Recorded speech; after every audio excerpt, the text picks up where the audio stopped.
just for an audience perspective, I just want to kind of relate how I found you. But Okay. first, I'm Charles Justin Lawson. I used to go to VCU. I did an undergrad in history, and I had a history class called the Long History of the Civil Rights Movement. And we had to do a research paper, and I chose to do it on esotericism in the Harlem Renaissance. I just wanted to find esotericism wherever I could. I did it for a Sure. class, Yeah. and I came across, very few sources on the subject, but I came across your paper that was Harlem Renaissance as esotericism. Right. So you're Jon Woodson. Can you tell the audience just like who you are and what you do? I'm Jon Woodson. I'm a retired university professor. Right now, I'm living in Providence, Rhode Island, and I spend most of my time writing. In the past, I taught at George Mason University, Lincoln University, the University of Rhode Island School of Design, and the longest period of my tenure was at Howard University. I was there for 20 years. And I'm an English professor, and my original interest was modernism. From the time I was a kid, I was interested in the European avant-garde. I considered myself at the age of 15 a Dadaist. And because of Dada, I, in my own mind, joined the Beat generation, not a beatnik, a real beat poet at the age of 15. And I was lucky at times. I actually met some of the actual beat writers. I hung out with Ted Jones in Amsterdam, and I met Burroughs, and I met Ginsberg, and I met some other people. So I have a real interest in serious avant-garde writing, and sometimes I call myself a surrealist, but that's dangerous. People don't know how dangerous surrealism is. I like to remind people that the European avant-garde started with futurism, and a lot of the futurists died in World War I because they were in love with machine guns. So I'm serious. If you transfer that version of the avant-garde into surrealism, and you realize that these people were very, very often playing around with coming right up to killing themselves in their experiments to find out what was underneath of reality. So this is not just sitting around cutting up pieces of paper and putting them in envelopes and making word salads. It's life and death. And ultimately, I didn't know this originally, but ultimately it comes back that these people were esotericists, the Dadaists, and certainly the surrealists were esotericists. But I didn't know this at the time. I was taking a sort of pop version of the avant-garde, and that I didn't realize that I was preparing myself for an interest in esotericism by going into the avant-garde, because people at the time weren't really connecting those things. They do now. I mean, there are a lot of understandings of European avant-garde as an outgrowth of the esoteric, but that's relatively new. So I was I slipped into the esoteric because not because I was interested in the esoteric, but the writers that I was interested in turned out to be only explainable through the esoteric. They were unreadable, and the people who were trying to read them wouldn't admit they were unreadable, so they would come up with these ridiculous interpretations, which I could see right through. If somebody says,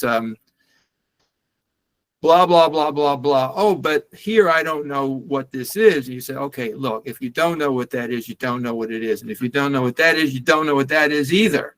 The part that you were going on about. So you don't know what you're talking about. And so I got real sick of this nonsense that people were coming up with. And eventually I started actually reading what was on the page as opposed to what was supposed to be on the page. And I discovered that these writers were actually esoteric writers. Well, esotericists who were writing literary texts. And so that's where I am today. I'm still working through this because there were so many people doing this, and they were so energetic with the amount of work that they produced that it's endless. I keep finding things all the time. I'm worn out with trying to keep track of it. I like to say I'm doing the work of 500 people because nobody else is doing this work. I should have lots of people that are helping me with this, like if you're doing William Faulkner, there's Faulkner conferences and Faulkner societies and whatnot, but no, I'm all alone here. So, yeah, I see. One of the ways I got in contact with you originally was through academia.edu. Right. And you've got tons of articles and book excerpts, chapters on there. And yeah, sometimes I just peruse, and yeah, you're very prolific, and you span a wide range in your subject matter. But it's always centered around the esoteric or esotericism in those writings. Yes. It's really to follow you. But so I came to you straight through my interest in esotericism, which is kind of like, I'm not going to explain esotericism, but my interest in it comes from the angle of like magic and the occult, comparative religions and things like that, like the Italian Renaissance, Marsilio Ficino, stuff like that, Hermeticism.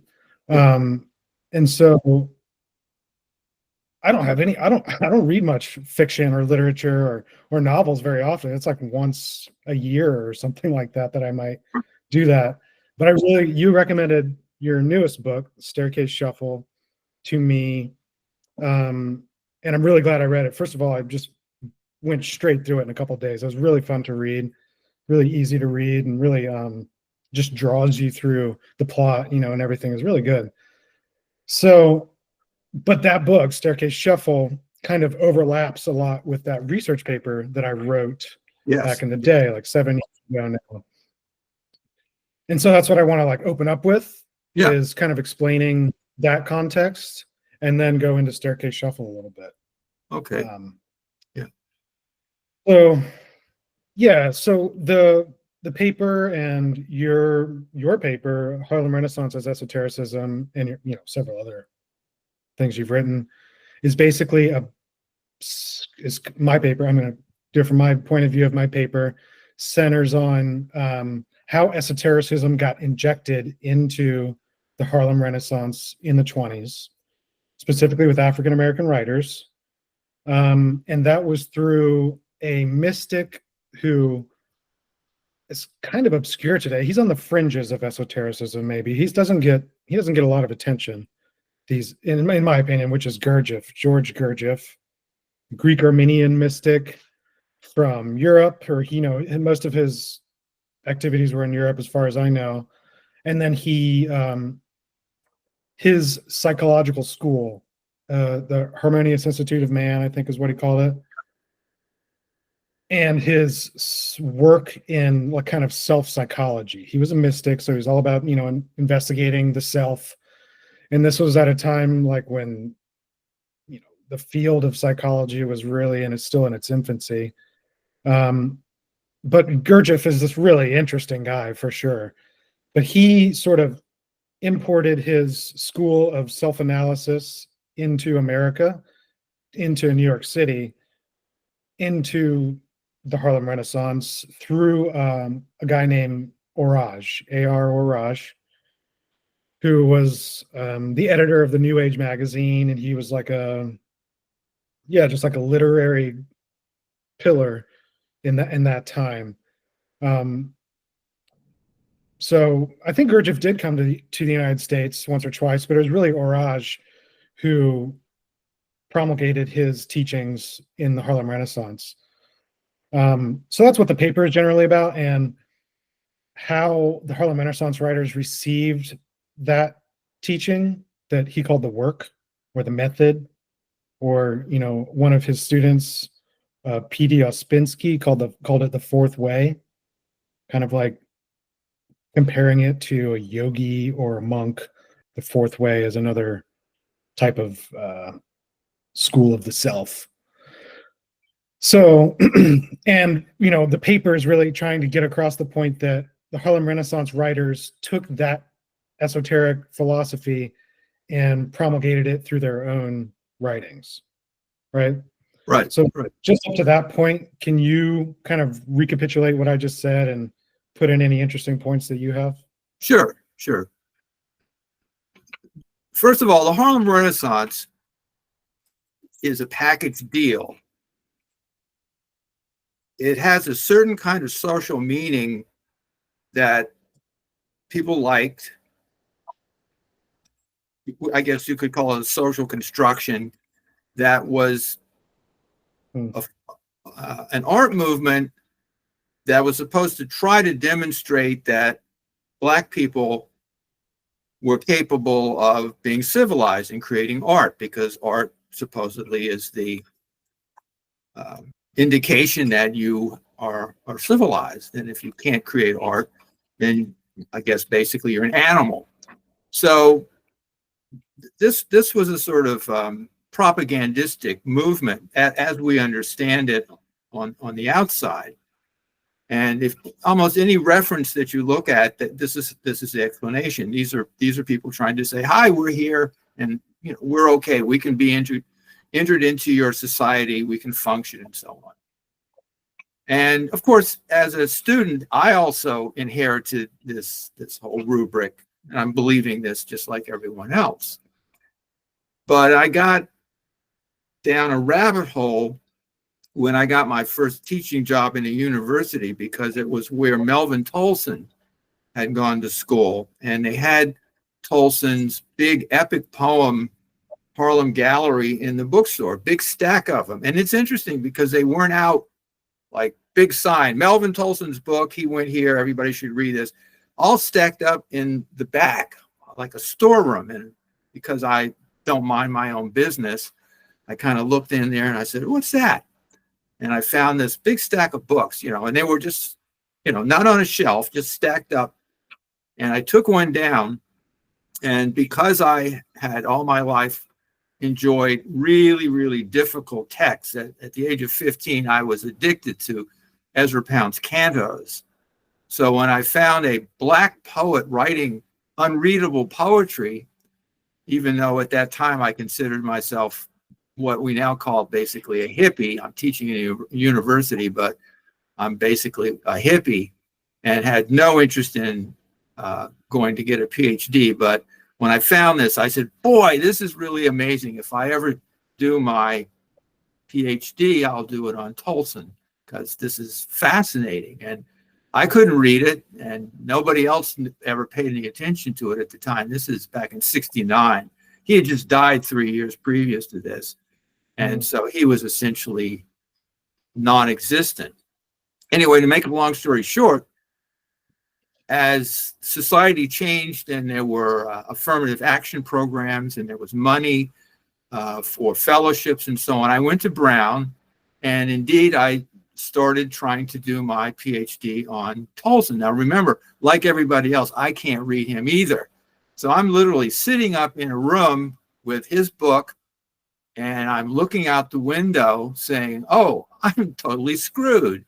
And a friend of mine who was an avant-garde artist, who was a very strange guy, brought a box of books over to my house because he was he had money, so he had amazing stuff, X-ray machines and just all kinds of stuff, very dangerous avant-garde artists as they are.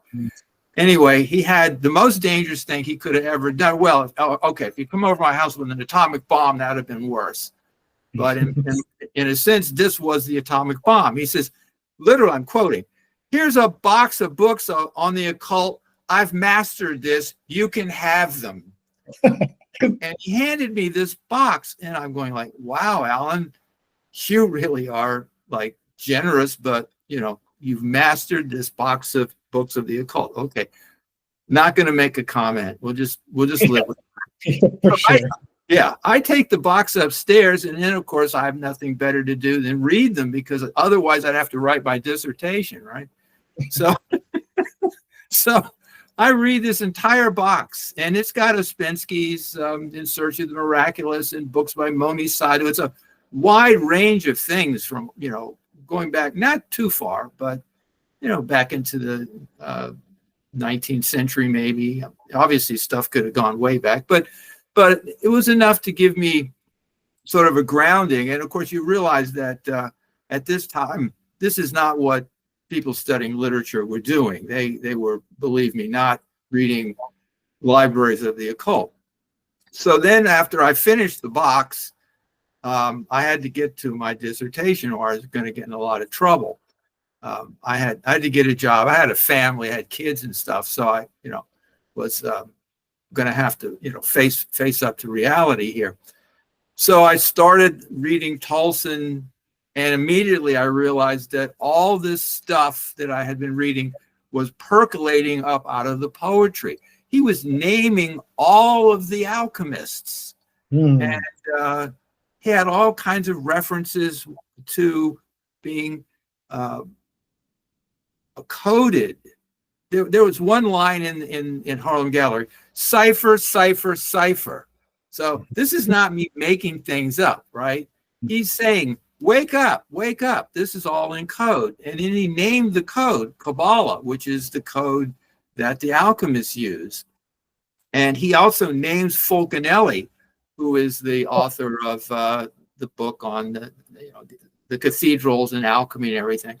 And that percolates up out of there too. And then he also has, if you can read the thing, because I had to learn how to read the Kabbalah code, Gurdjieff is named in there, but he's also one of the characters, because this is a characteristic of all this literature. Gurdjieff turns up everywhere, in hundreds and hundreds of places in American literature. So Gurdjieff is one of the characters in Harlem Gallery. It took me a while to figure this out, but I eventually figured it out. Well, and sorry, who was the character that Gurdjieff is supposedly in the Harlem Gallery? If you can remember. Well, he's a patron of the Harlem Gallery. He puts up the money for the show that the curator mounts on the black bourgeoisie. Okay. And his name escapes me at the moment, but he's something the third, which is interesting because, of course, he always has to work in the numbers 3 and 7 everywhere. And I should also mention that the poem itself is completely numerological. The number of lines and the way it's structured, it's all based on the work. It's got all the numbers in there. So anyway, this character. But as usual, and I don't want to get into this too much because it's very complicated. But this character is not a good guy. He's a villain. Mm-hmm. He's sort of a sexual maniac, and believe it or not, okay, I'll just say it this way: Gurdjieff was considered by many people the greatest 20th century teacher of self-development. Mm-hmm. And what they call the work is considered by many people to be a great system of self-development. And it was brought to New York, but once it got here, they decided that Gurdjieff himself was not a good person. So there's a split.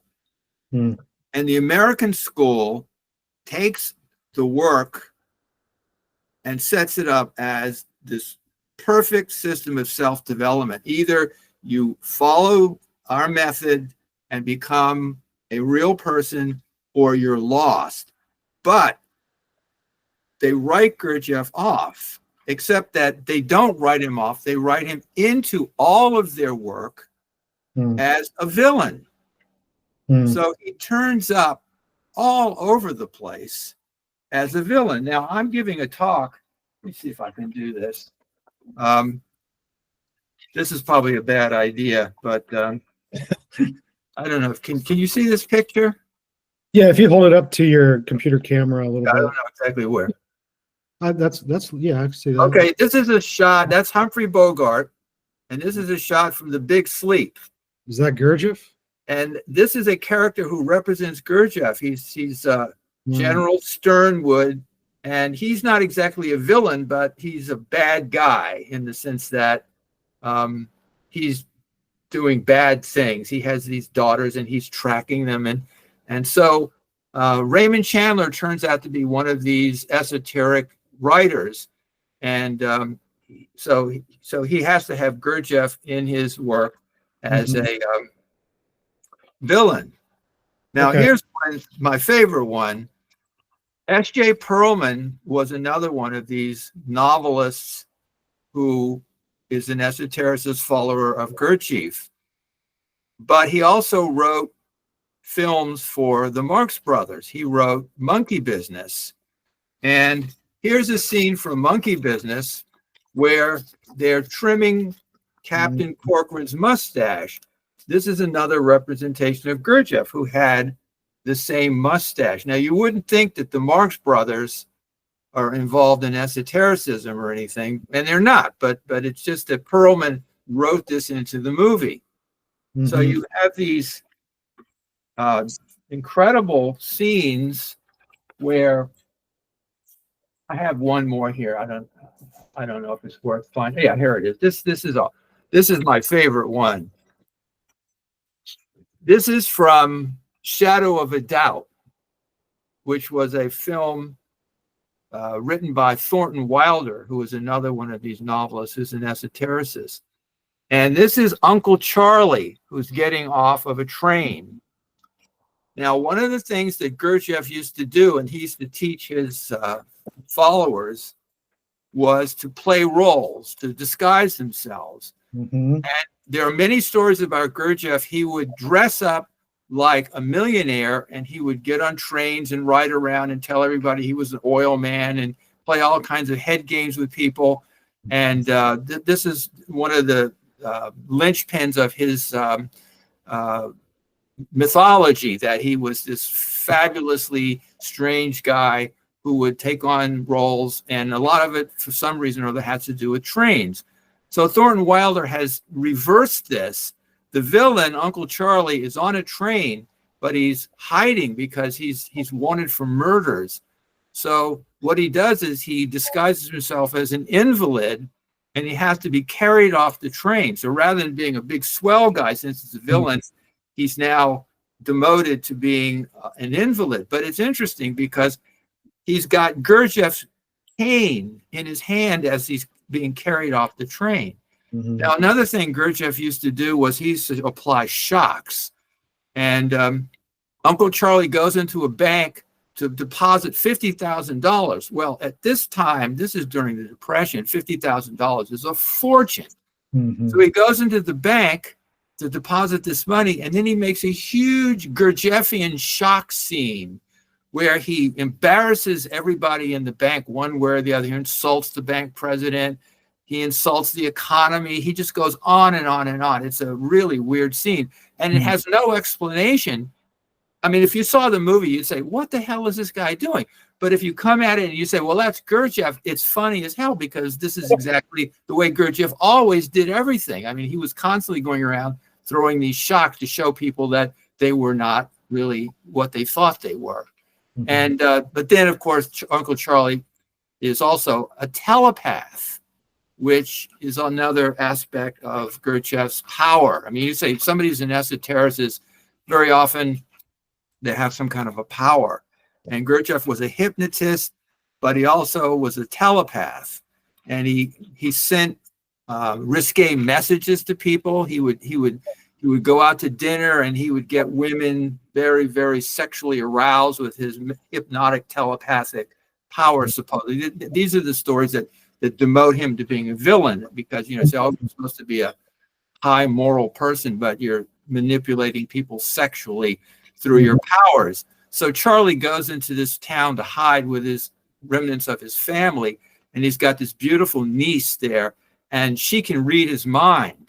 and he can read her mind. So this is another aspect of the Gurdjieff lore being put into a movie by Thornton Wilder.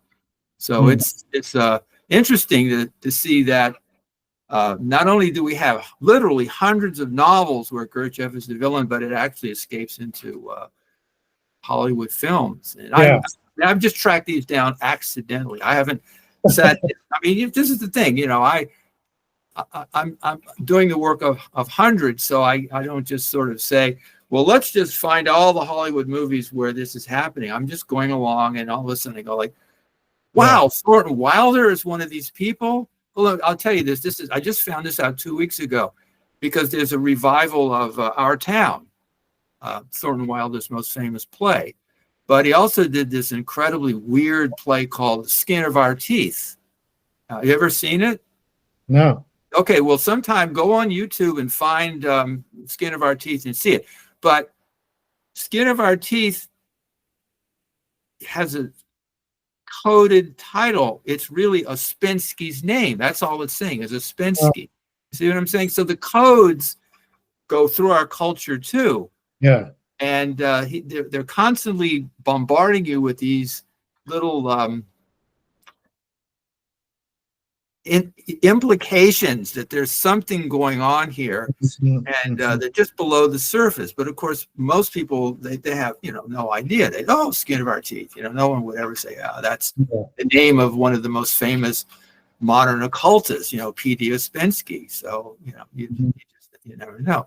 Yeah. And, I think esotericists are actually, they're familiar with seeing the esoteric in the exoteric all the time. Once you learn the language of esotericism or the schools of esotericism, you can see it in a lot of places, including pop culture all the time. Yeah. And that brings me to this other question I had, which is, it's esotericism and what the things you're just talking about, it coming in movies and things like that, is the dramatic part of esotericism. And just to touch on something that has so much more history we could talk about is, at least in Western esotericism, a lot of that dramatic element comes from the history of the ancient Greek mystery plays. And if you go into that stuff, it's super interesting about, how the mystery schools and mystery groups, they participated in psychedelic rituals of certain types, and they would put an initiate into the place of a god or a demigod and make the initiate go through that god's mythology. Right. And so that's where dramas come from, is they were some of the first to really I don't know what to call it, but they called them dramas. The historians call them dramas, or the mystery plays. And so that makes me think, when you describe how the Harlem Renaissance writers kind of villainized Gurdjieff, they hid him away and kind of portrayed him as a villain. In short, why do you think they did that? And do you think it has something to do with a historical drama? He's a role in a new historical drama, and he kind of is playing like a Judas role, where he's some kind of villain, but he's really behind the whole thing. Why did they villainize him like that? Okay. Let me just say, first of all, anything's possible.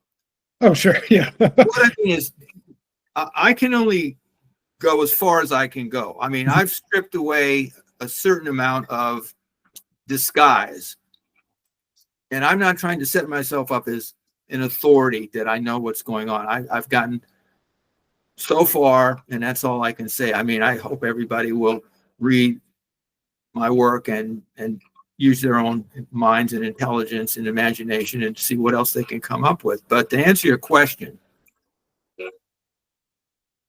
Gurdjieff was a very difficult person. He was constantly changing how he taught, and he confused people, and he did things his own way. And of course, America is very repressed at this time when it comes to sexuality. And apparently Gurdjieff was carrying on sexually with a lot of women. And so, as I understand it, they couldn't put up with him as he was. So they just said, we're not going to carry this work as though he's our moral leader. We will establish another moral climate. And so they set up Raj as a kind of perfect moral person. Almost everything that you see about Raj, for instance, if the villains are based on Gurdjieff, the heroes are based on Raj, and he's almost like a messiah. And it turns on what they think of as Gurdjieff's sexual indulgence, and so he's corrupted there, and they just let it drop. I mean, once they decide that he's not a good person, it's decided that he just that's it. He's a villain forever, and they just go forward with their program. Now, of course, this makes for great literature, because if you have a villain that's a villain and a good guy that's a good guy, and you have the conflict of good and evil, then you can write some great stuff. And so most of what they've done, and it goes across all the genres you can think of. There's westerns, there's science fiction, there's historical novels, there's all kinds of stuff. And most of them are great because they've got this percolation of good versus evil, and they believe it. I mean, it's very powerful stuff. So it's a lot of fun. And yeah, Gurdjieff is a very rich character. I haven't read all of In Search of the Miraculous, partly because it's not like the easiest thing to read. Right. I was to prepare for this conversation, I read the beginning of it, and in the whole beginning of the book, Ouspensky is like very skeptical of Gurdjieff. It's about his meeting Gurdjieff and his teachings, and he talks about how he gets the feeling that Gurdjieff is acting, and he's just kind of being untruthful in certain ways. But he does go on to follow him. So Gurdjieff as a character in itself is really interesting.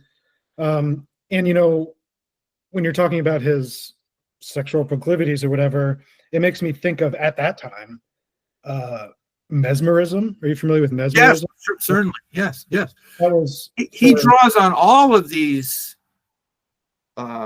attributes of the esoteric. He's got, I mean, it's Western, but it's Eastern. It's all kinds of stuff, and certainly theosophy, mesmerism, all those strains. That's part of his claim, which is that he's saying, I've been there, I've done that, I've got everything. It's not just a little piecemeal kind of thing. And to get back, to something you said earlier, he also was at one time big into drama. One of his teaching methods was to tell everybody, we're going to put on a drama. And he would do what they called a super effort. Like, we're doing this in a month. So you've got to learn this dance, make these costumes, go out and find a place where we can stage this kind of thing, get the advertisement out. And he would get everybody in this incredible froth of activity. And they would be up all night, just completely possessed to get this drama together. And it was an esoteric drama. So it would have all of these, powerful meanings in it and everything, and they would do this show, and by the time they got in there, they would be entirely different kinds of people than they were at the beginning of this thing. So he had his own way of doing the drama. It wasn't an individual going through, it was the whole group, because he taught through schools. So it was a school drama, and that came into New York too, but it didn't come into New York quite the same way, because rather than the drama being like on a stage with an audience, they did what is in the novel, a historical drama. But it's the same thing. We have a deadline. We've got to get these things going. You only have a limited amount of time, so you've got to really work. And even on the cosmic level, I mean, he would say, we're saving the world, and the world is going to collapse unless we get this all done, within a year or two, because we are the people that are sustaining the universe. So the historical drama could be manifested through Harlem, through people behaving as other people. I mean, they would take on roles, and they would run around and do all kinds of things. And that way they would maximize their being. And let me say one more thing about Harlem that before this gets lost. When I started this, of course, Melvin Tolson is African American, and so he's going to Harlem himself and finding that this activity is going on. And so it has a American racial component to it. The African Americans don't want to be thought by themselves as being inferior people. So they're using the Gurdjieff self-development to escape the psychological victimization of American racism. They're becoming not regular people, like, okay, we're just like we're just like white people. They're not having any of that. They're super beings. Mm-hmm. They okay, you want to be a nice American person, 9-to-5 job, wife and kids and picket fence. Go ahead and do that. We're black. It's our universe. We're cosmic beings now. And so that's where I was for a long time, because I had my work cut out for me just dealing with the African American community in terms of this stuff. I was not the person that extended this over into the major writers of modernism. I'm going to keep this on the down low because I don't want to expose anybody. But a scholar read some of my work and said, "Oh, this person I'm writing my PhD dissertation on is clearly one of these esoteric people." And I was shocked because I never, as I say, I'm just me. I've got my work cut out for me dealing with these people over here.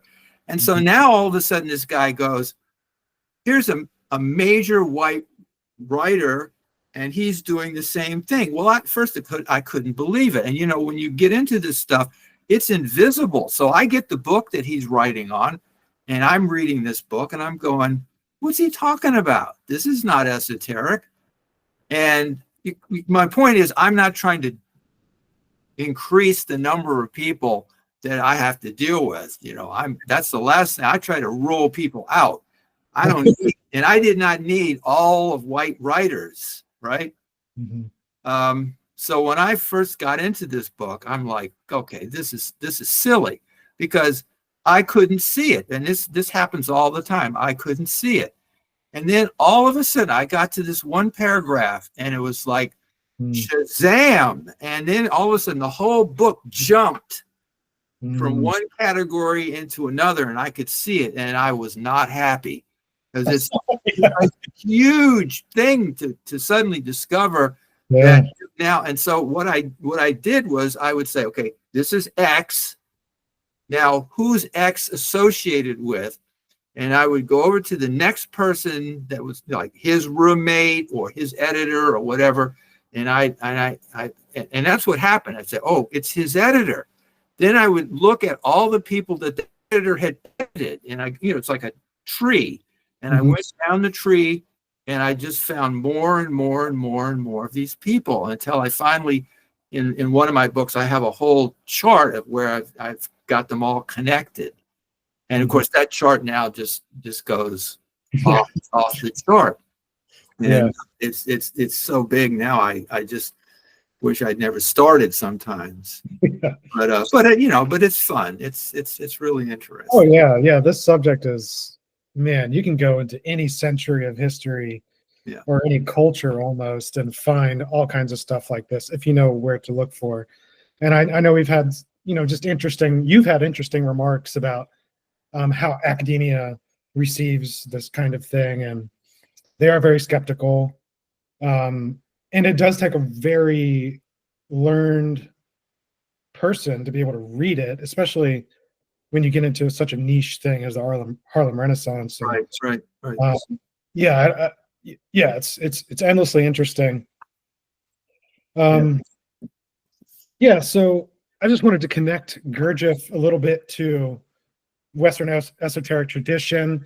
He said himself that he described his own, like, his work as an amalgamation of all of Western esotericism and Eastern esotericism into one school of thought. So yeah, there's a whole lot to study with him. And yeah, he's just like so new in history that he doesn't have that many people really digging into his stuff, like someone like you might be.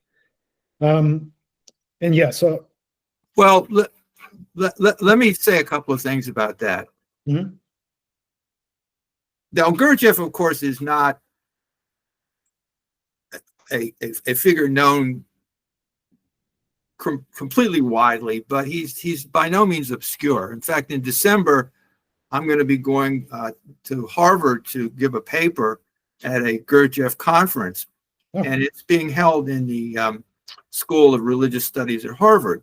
And there are people mainly coming from Australia, where, believe it or not, there's a big interest in him within the academy. So you have some academics that are coming, but there are also some people who are in the Gurdjieff work. So it's an amalgamation of different interests. And let me say this before this gets lost. I'm not an esotericist. I'm an English professor. I'm reading fiction and poetry.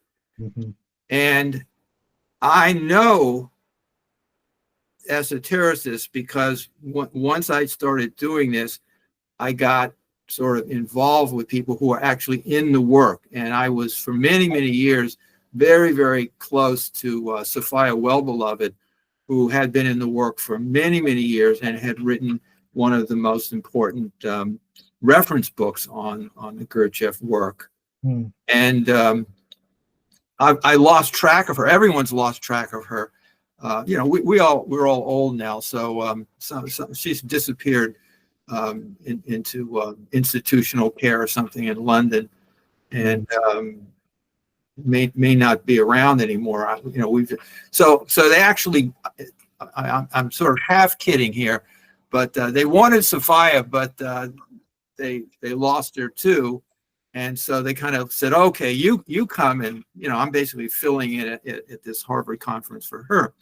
Now, one of the most interesting people that's going to be talking there is a guy by the name of Joseph Azizi.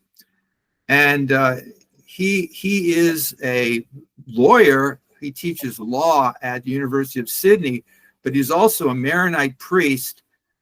And within the work, he is researching the techniques that Gurdjieff was teaching because they're highly controversial. There's a kind of meditation that people do now. And one school says these techniques were not originally taught by Gurdjieff. And then Azizi comes along and says, well, you don't know that they were being taught by him because nobody in your line learned them, but there are other lines that learn them. So you have people now who are actually very carefully going back through everyone they can find and finding out what they learned and when they learned it and who they learned it from to try to make a kind of map of the work. So this is what I guess I'm saying is the people involved in this don't really have the full picture of it. And they're trying to recover that. So from the esoteric point of view, this is an ongoing study just to see what's there, and it's being used. There are schools that have recovered some of these forms of meditation and are expanding them, and so it's all kind of a very interesting mixture of different kinds of people doing different kinds of things, but it's very alive. I mean, it's an ongoing kind of thing. And I did not know this, and I don't know what I'm talking about here, but when I got invited to Harvard, I just Googled this apparatus at Harvard, and come to find out that they have a Gurdjieff school inside of the School of Religious Studies at Harvard, and they're doing the movements. You can, really? I mean, it's a real school, and I'm thinking the movements are over and nobody's doing them. And I'm only 80 miles away from Boston, and there's a bunch of people up there that are actually doing the movement. You go up there and join the school and learn the movements and everything. So it's like, wow, I mean, that's what I'm saying. You just don't know until you know what's really going on.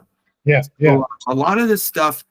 Oh, and they're also going to have the music at this conference. There's people coming to actually play the music, and the music is an ongoing thing. The recovery, the study, and the performance of the Gurdjieff music is very, very much alive. And of course, it's also connected to the work in the sense that it's part of the drama. There's dancing and there's just listening to the music in order to extract from it certain kinds of emotional experiences. So that's a whole other part of the teaching that is still an ongoing kind of thing.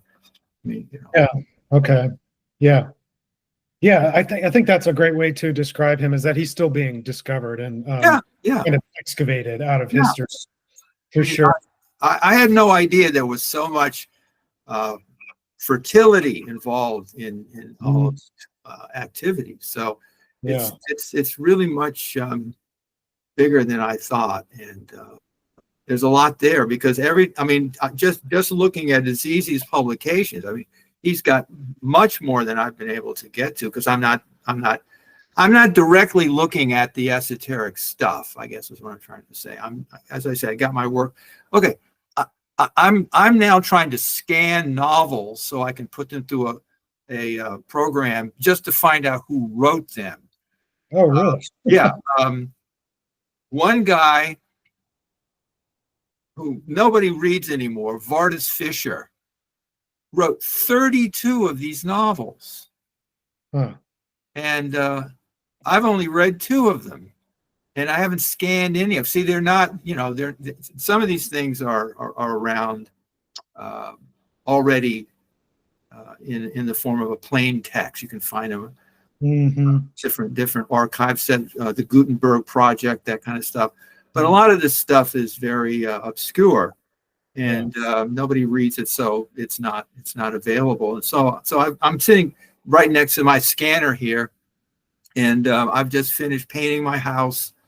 And I've just finished some other projects. And so I'm going to be spending the next month scanning things. And there's a new program that's online. You used to have to learn all kinds of really hard technical stuff in order to do this work. But there's an actual program online now where you just feed the text in and it does the stylometry for you. So I'll be coming up with some new understandings of who wrote what, because a lot of these things are not written by who they're supposed to be written by. Yeah, yeah. And there were factories. There were actual novel factories. So especially with esoteric, authors of the esoteric, they used pseudonyms. Yeah. All the time. And just I thought this would be fun to share for the general audience. And on this subject, coming on to pseudonyms, it can sound to the layperson like we're going into the weeds so far that we're finding whatever we want to look for. I wish. Yeah, it's not the case. There's definitely lots of scholarship to shed light on Gurdjieff and his influence in the Harlem Renaissance, and then you just go read Gurdjieff's own work to find what he was up to. But so an article that I found for my paper. What's that? Go ahead. I'll just hold off.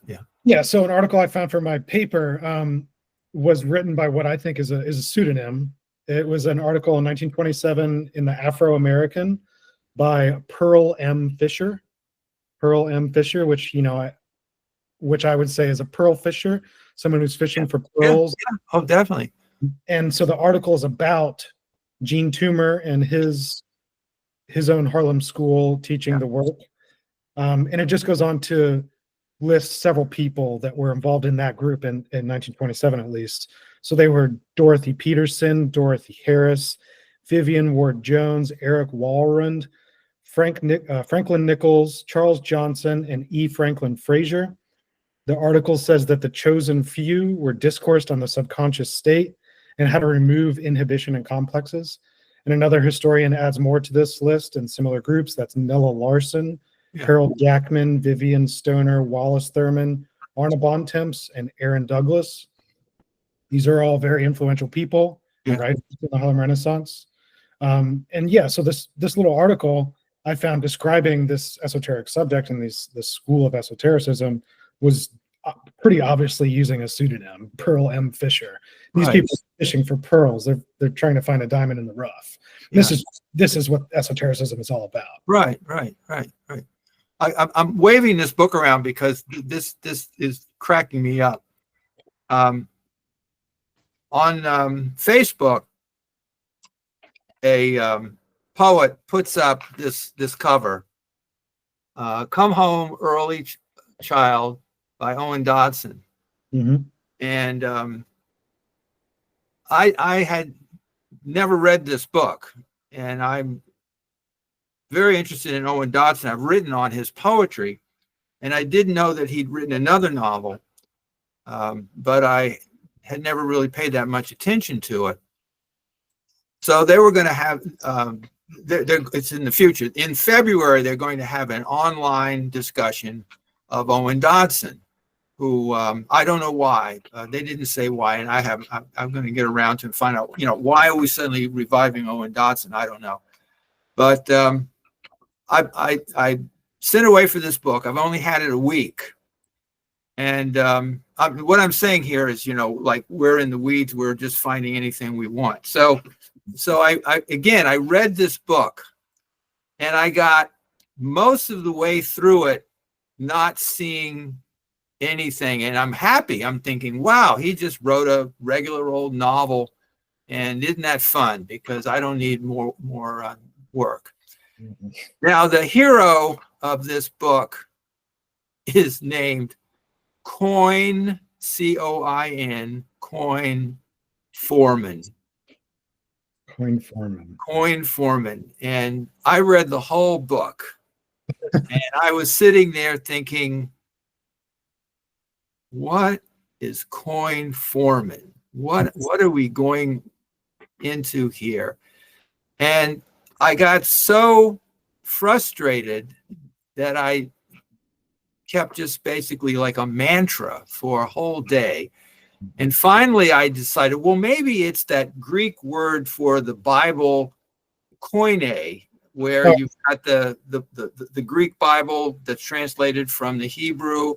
And so once I get koine, now I'm thinking, okay, how do we justify that with the story? And so I'm going around with that, and I can't get anywhere because it doesn't make any sense. And I gave up. So then I wake up in the middle of the night and I go, oh, this is bad. This is very bad, because coin is the tarot suit pentacles. Mm-hmm. Without any doubt. I mean, that's what pentacles are. They're coins. Yeah. And foreman, four-man. So he's the four of pentacles. Oh. And now I've got the tarot. Yeah. And I go back through the book and I discover that everything in the book is in the tarot, which is what these people were doing. I mean, now you mentioned Nella Larson, her novel Passing. I wrote a paper on this that it's completely coming out of the tarot. So I'm writing a paper on tarotic fiction, because I've discovered in the last 2 days a whole type of fiction where what these people are doing is they're laying out the tarot cards at random. And this comes out of Ouspensky's book on the tarot. He says there's a pattern, you just lay that out, and then you tell the story. You write a novel based on the random playing out of the tarot deck, and that's what this is. And all the names in it are in code, and they're not that hard once you understand they're in code, because they're very literal. But as I say, when you get the book, you read it, you can't see anything at all, because the mind does not work that way. We don't read this way. Yeah. But once you're able to make that flip, that you say, okay, I'm now reading another way, it's unavoidable.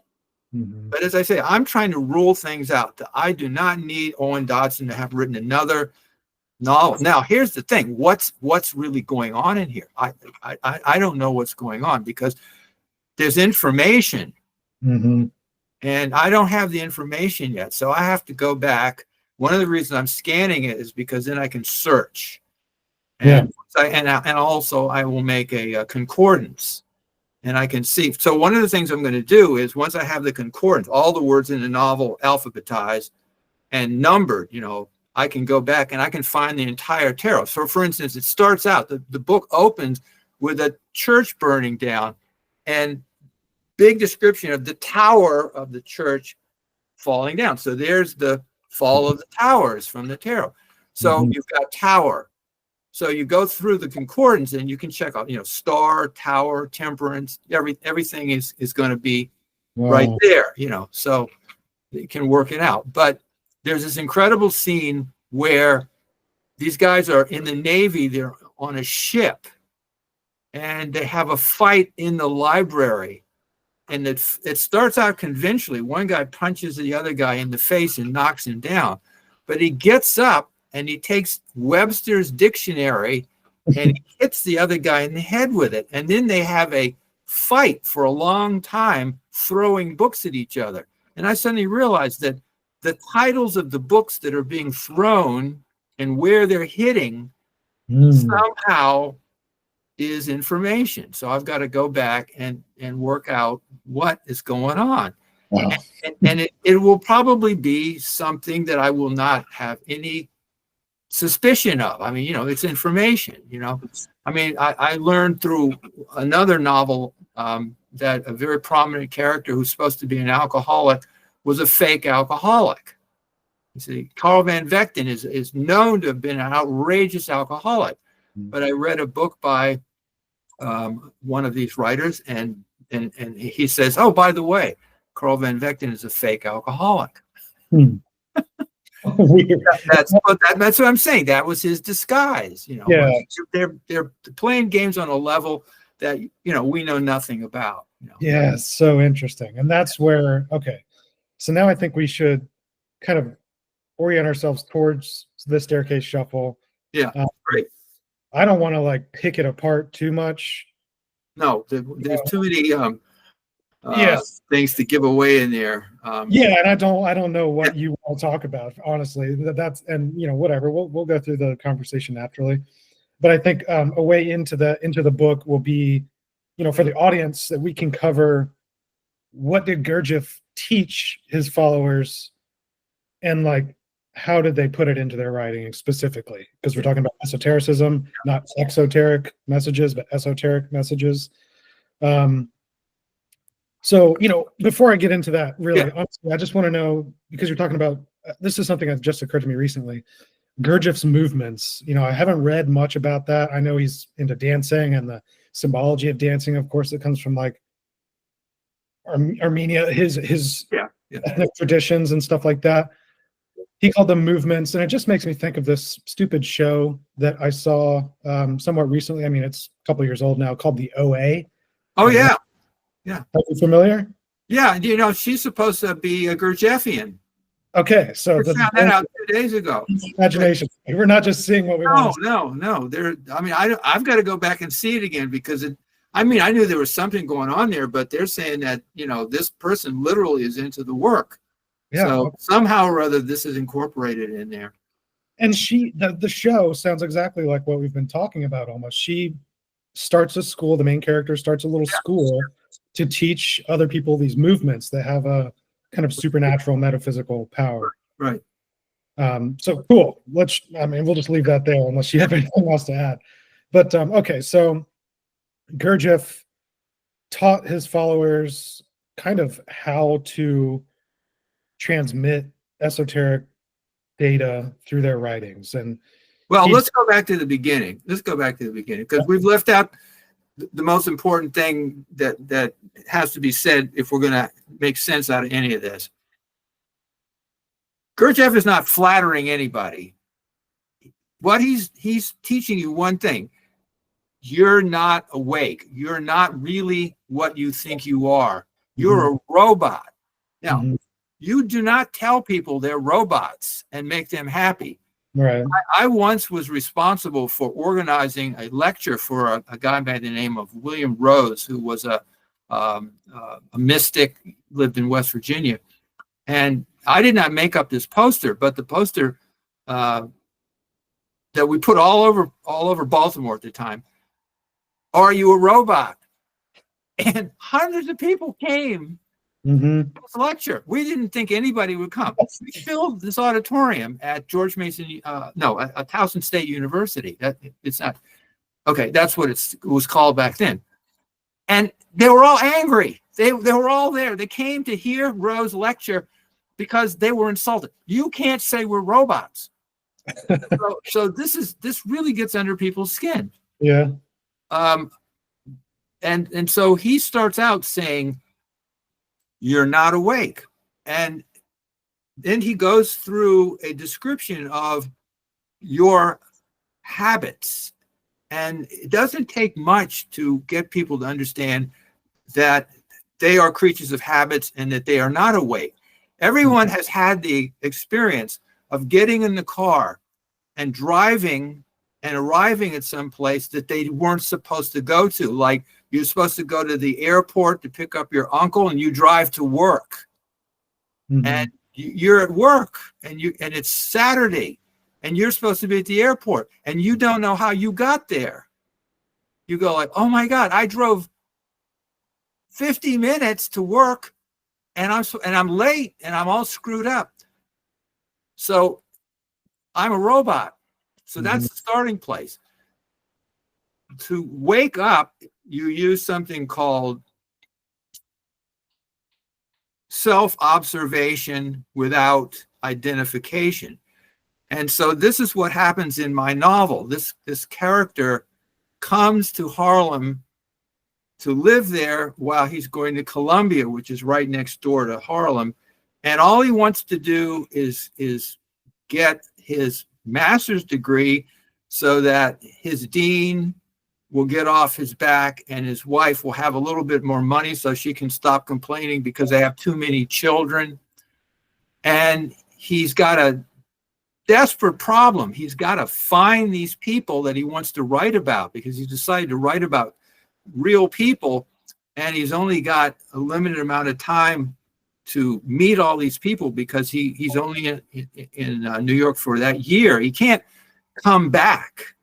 So while he's there, he's got to meet all these important people and interview them, and then write his thesis when he gets back home. But when he meets these people, they force him into this esoteric school where he takes up self-observation without identification. And so now, against his will, he finds out that he's a robot, and he has to go through this process. And that's the story, because he's blackmailed. I thought that was kind of fun, that you would blackmail somebody into self-development. Yeah, that is funny. Okay. So exactly like you said, Gurdjieff's thing, and I feel compelled to mention, just put this in some historical context too before we go much further, is that, so he called this development, or at least the products that these people would create, objective art. Right. So just like you said, self-development without identification. You're objectifying yourself instead of being in a subjective place.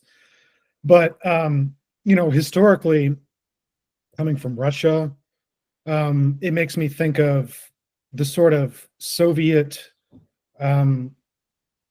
perfection of man. I'm sure there's more historical No, things. no. That's the opposite. The state, Yeah, the state is all that matters. This is the elevation of the human into superhumanity.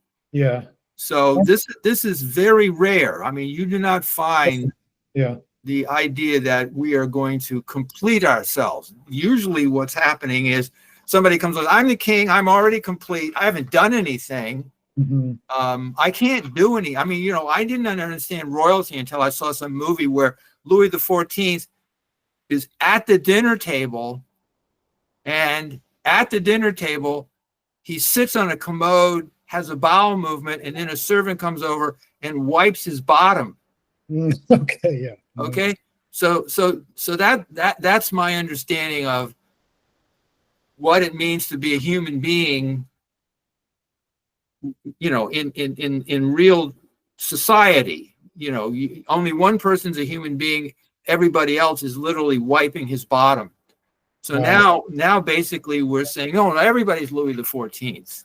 Yeah, Definitely. only they don't have the limitations of even the Louis XIV, because they actually have everything where it's supposed to be. Let me say this very quickly here. I'm learning boxing, and the movements sound really strange until you understand how limited we are. So my teacher says, keep your guard up. So I got my guard up. So he says, punch. And so this hand comes down and you punch. He says, no, you dropped your guard. Okay. So punch. No, you dropped your guard. Okay, yeah. Now punch. Okay. So when we're talking about the Gurdjieff movements, what the movements are is this. It's just that. I know where my hand is. See, a robot does this.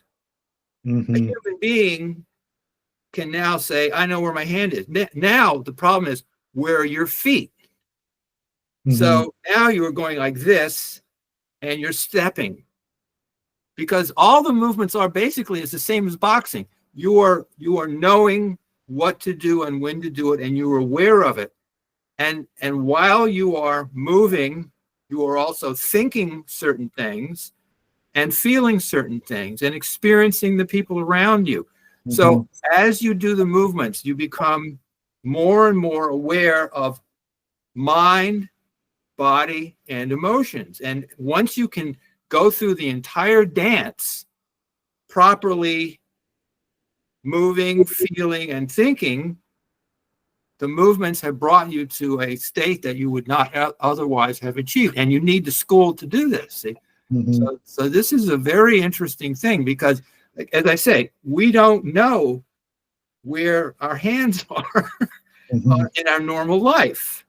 And so when you're learning a disguise, you say, I'm going to now be an alcoholic. Not going to drink, but I'm going to make everybody think I'm drinking. Well, again, it's this.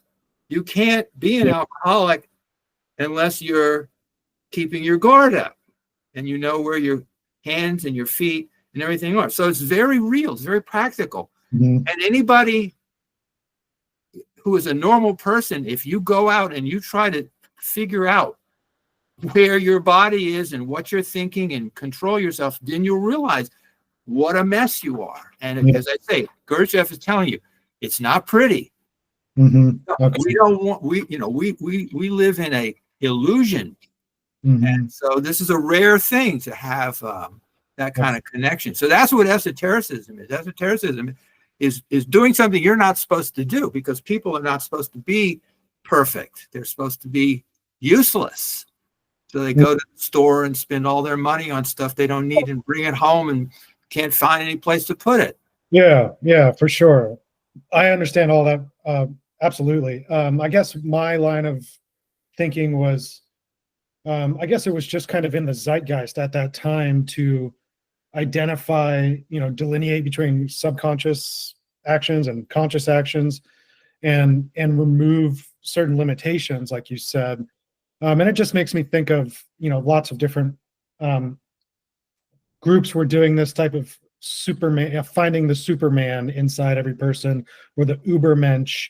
I think communists at that time were trying to create a new man that was the communist man, I guess, and that sort of reasoning. So it was just like in the zeitgeist Yeah. at the time to go through all of that psychology of removing impediments to the real person, the real essence. So yes, Gurdjieff tried to do through objective art. He tried to do the work through objective art and kind of put the reader, or the listener, or the watcher, the participant through the work. And so, at least through the Harlem group and some of the stuff that you've written about of the Harlem writers, he taught them things like the phonetic Kabbalah and lawful and exactitudes and legomenisms. Legomenism was his word for how you transmit the esoteric through an exoteric facade.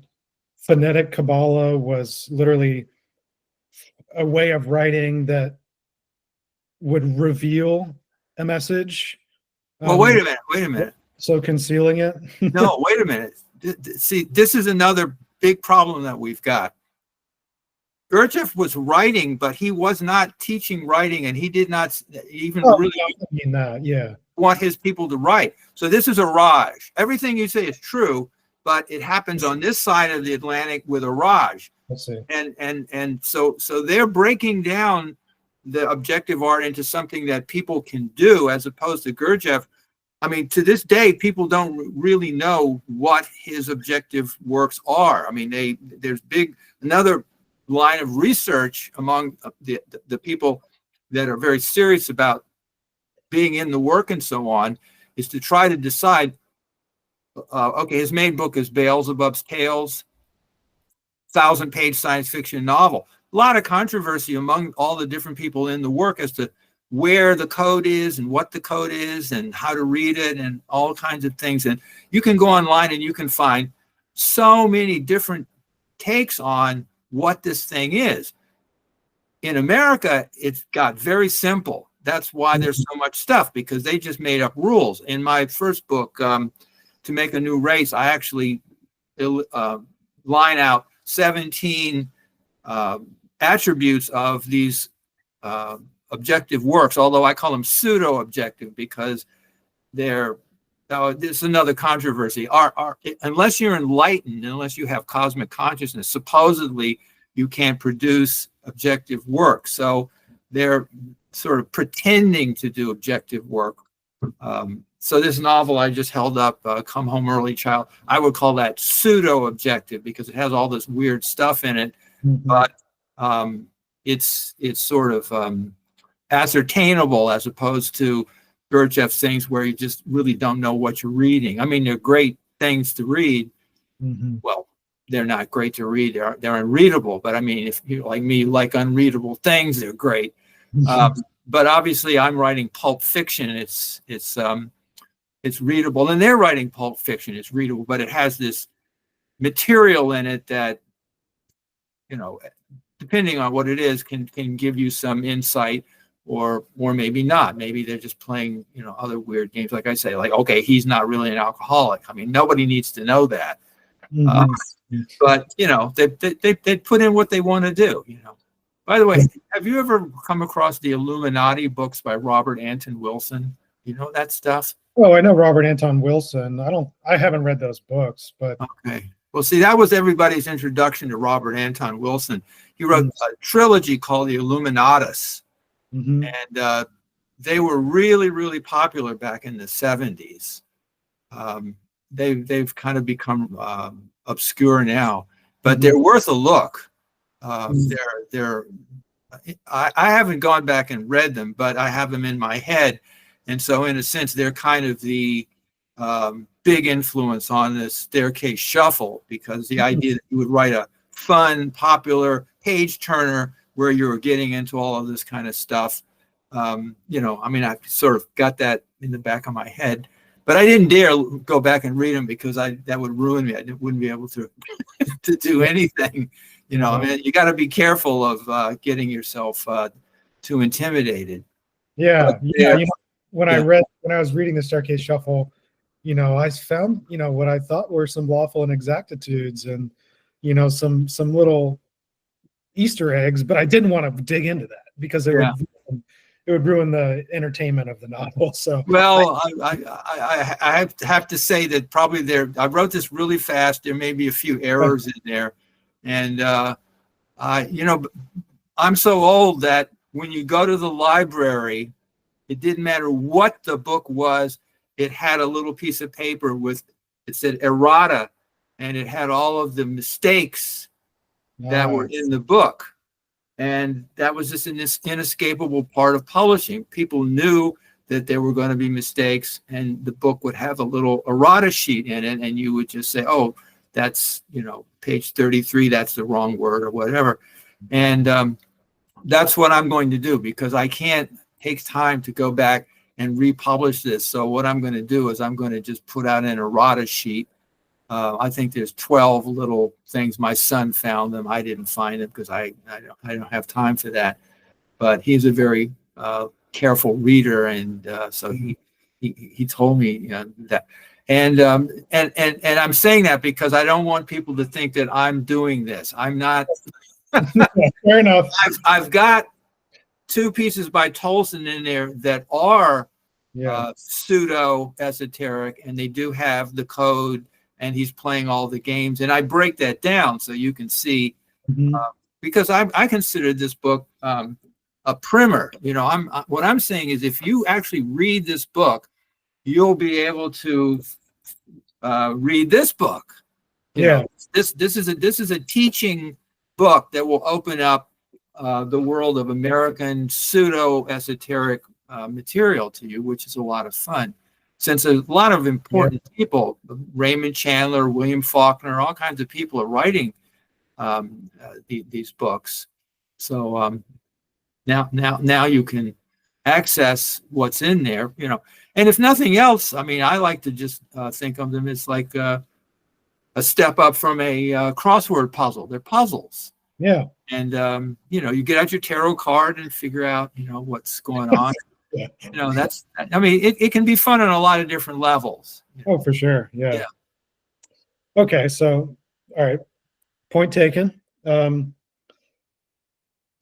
you know, one of the things that the Harlem group did, and what Staircase Shuffle is really kind of centered around, is historical dramas. Yeah. And oh yeah. This is where I think everything that we've talked about so far kind of comes to a pinnacle where it really gets represented in the world at large. So generally, the historical dramas that we're talking about, what Staircase Shuffle is talking about, what esotericism, and I think it spans beyond Gurdjieff. You know, I don't think he's the only one who would have done this, because it really is reminiscent of the ancient Greek mystery plays. Yeah. Dramas is a real historical event or happening that is used in a way to dramatize, or to get a certain political point across, or it's almost like a PR stunt or something like that, but it's based on a real event in history.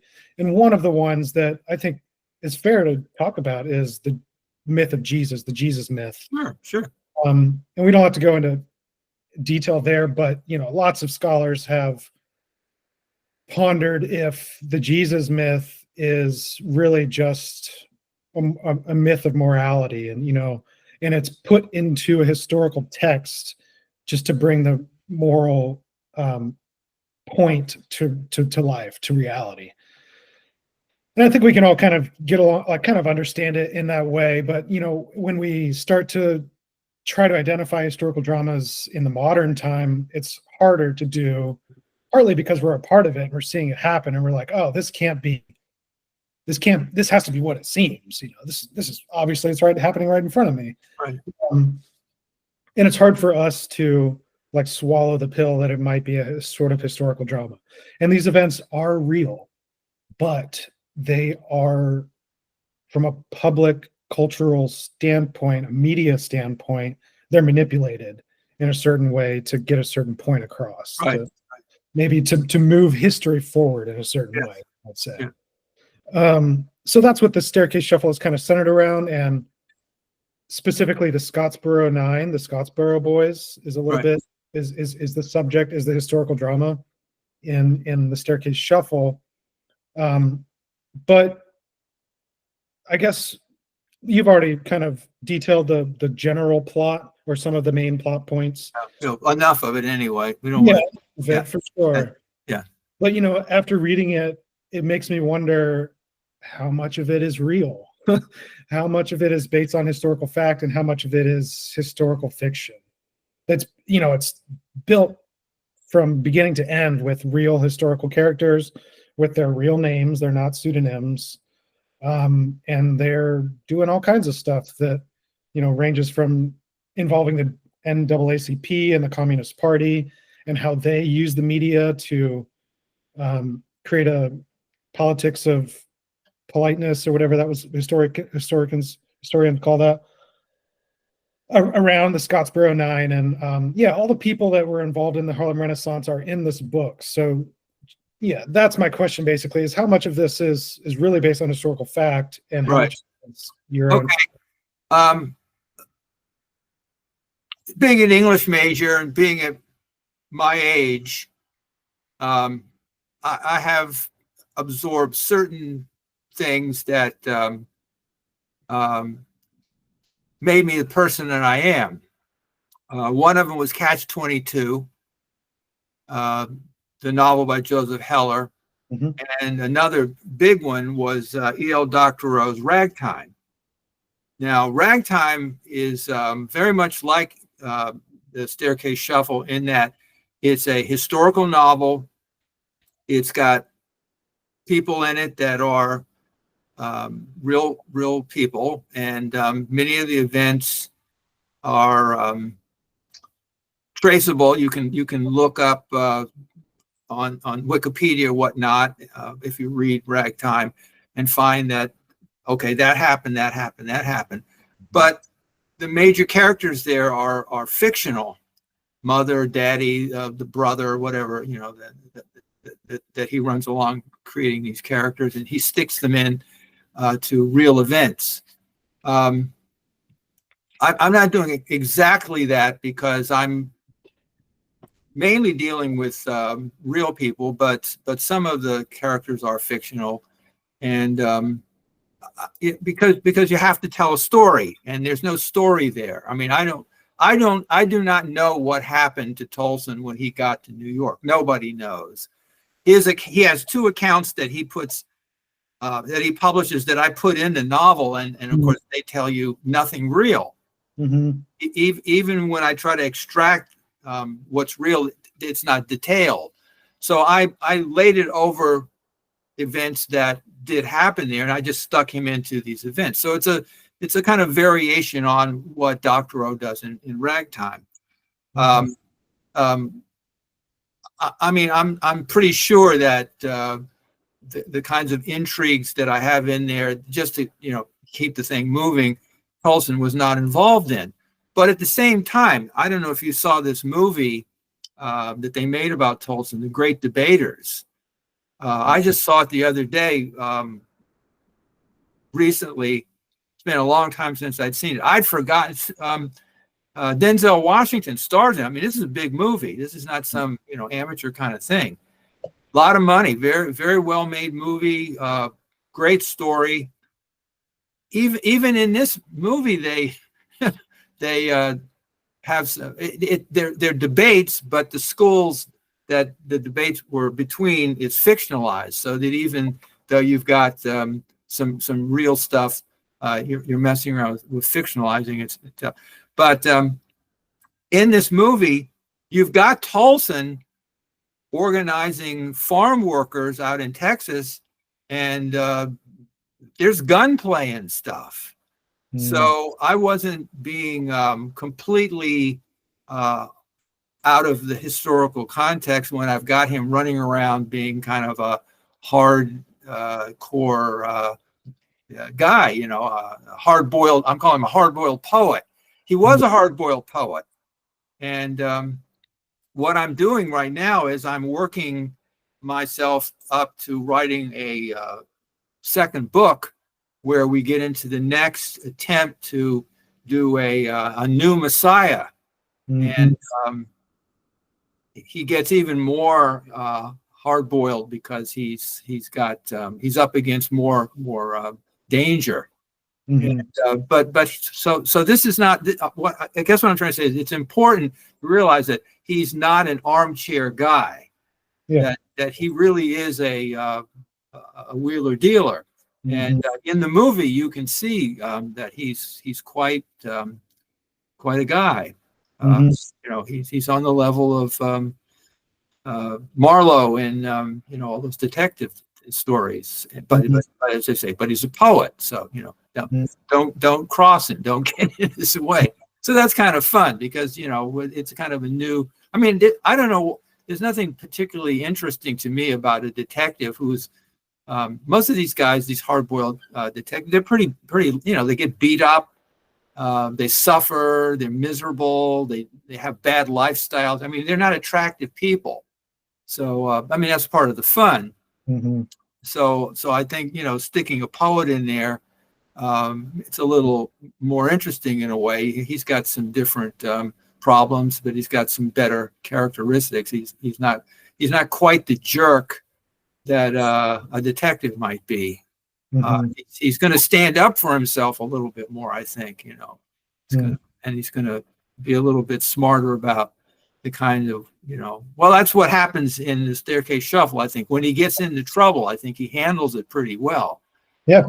But I don't think that that's made up is what I'm trying to say. I mean, Tolson, as far as I know, was not a namby-pamby. You know, you think poet, you know, and a lot of them are. I mean, I've met some poets that, you know, you wouldn't want to take into a fist fight. Sure. Yeah. I can see that for sure. Yeah. His character in the book is very fun. I mean, it's, you know, I don't read much literature, but his character was really, what is the word? You can identify with him really well. Well, I have to say that I worked very pleasantly to do this because what I did was I realized that I did not know what I was getting myself into. So I went to, and I'm saying this in case anybody wants to write stuff that's fun.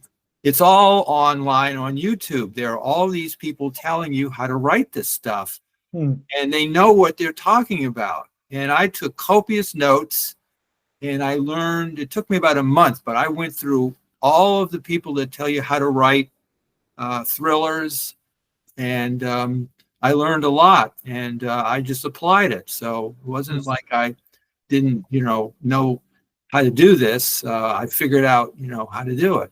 And yeah, well, it's good. I'm definitely gonna. What other book would you recommend if I liked this one? A book of yours, would you recommend? Well, I wrote a very fun book for me called Summer Games.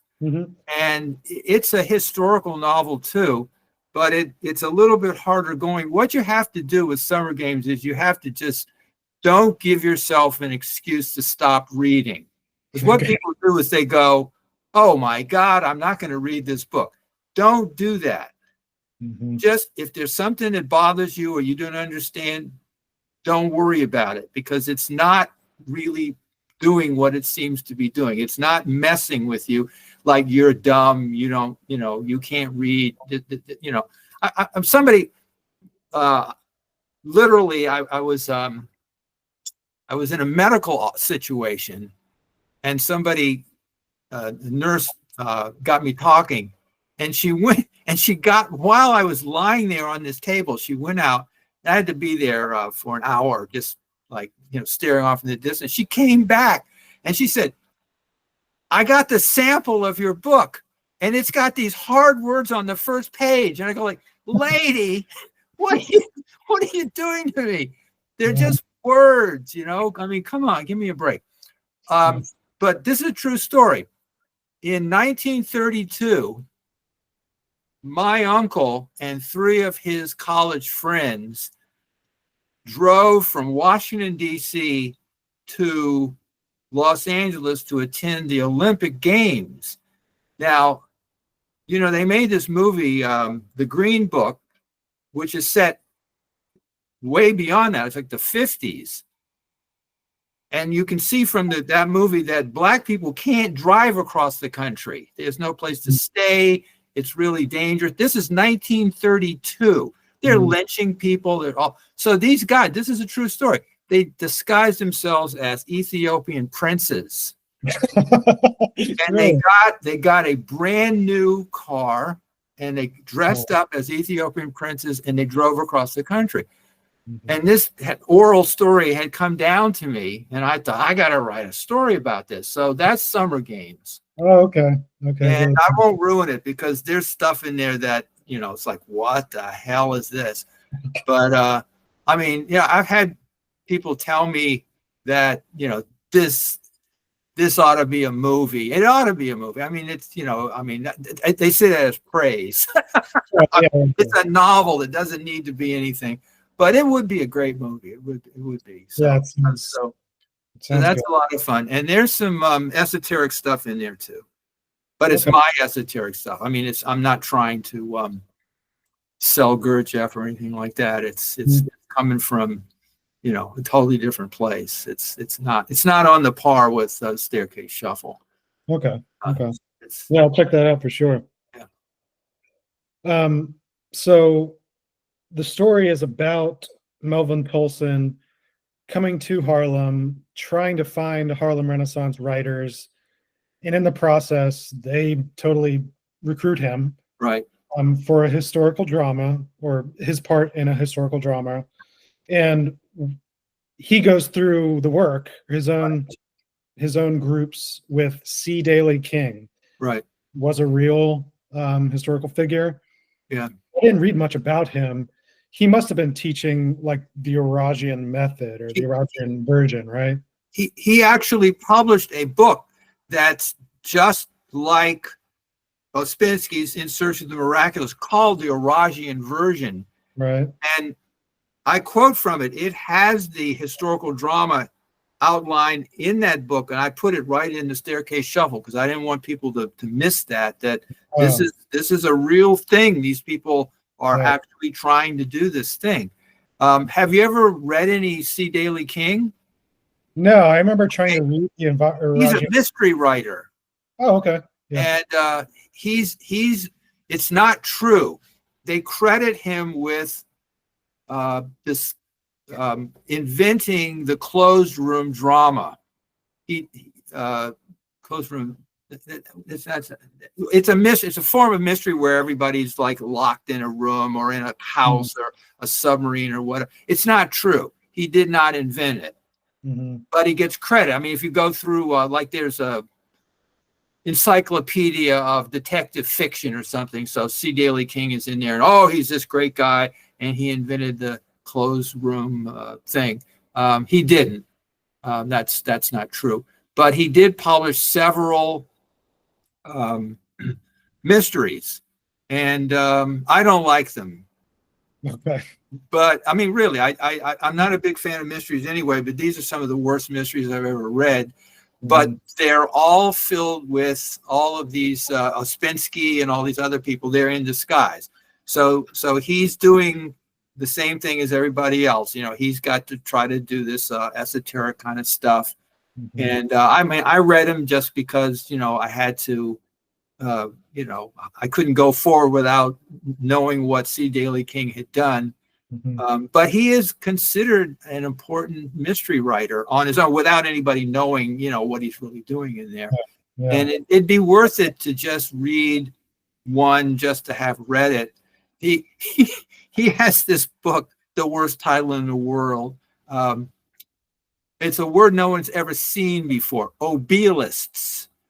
Obealists at sea. You can hardly get that out of your mouth. Mm-hmm. But it may even be online. You may be able to just download it somewhere. I can't remember, but they're around. And as I say, he is a well-known writer. But if you can find Obealists at sea, it's worth a read just to say, okay, this is somebody else in this. Well, because this is the guy. He's teaching. Yeah. Now you see, the interesting thing is, C. Daly King is running the work, but the literary stuff is all coming from Carl Van Vechten. Mm-hmm. And nobody knows this. Everybody thinks Carl Van Vechten is this big jerk, but he's responsible for this amazing amount of important American literature. And I still haven't worked out the logistics. I don't know how he did it. I don't know what they did in order to organize, how they met, how they communicate. I mean, this stuff is all under the table. It's all, I mean, I wish I had, and one of the reasons I'm trying to read these books is because incrementally you get a little bit of information. Mm-hmm. So if I had, 5 more lifetimes, I could go through these hundreds of books, and eventually I would be able to, ferret out this fact here, this fact there, and I would be able to figure it out. But right now it's all very vague. It's just like, we know Tolson went to New York. We know the result, but the day-to-day, how did they recruit him? What did they do? How did he manage to, actually do it? So I made that up. Mm-hmm. Gotcha. Well, it was great. It brought it really to life. Like I said, I had already done a bit of this research, and I knew about the general plot in my head, but the Staircase Shuffle really puts an image to it in a really great way. So yeah, C. Daly King is teaching Melvin Tolson, who I guess C. Daly King was like a direct descendant of Orage. Yeah. Orage left, and he handed the school over to C. Daly King. Now, the interesting thing about C. Daly King is that he is a real psychologist. Mm-hmm. He has a PhD from Columbia, and he actually wrote a book that's an academic book that comes out of his studies of psychology. That is the work in the form of academic psychology. Oh, So there's no esoteric, it's just as though you've got, Freud and all the other people over here doing, their kind of real psychology. And then you've got King doing the Gurdjieff work as real psychology. So It's a fascinating book. I can't remember the name of it at the moment, but it's around here somewhere.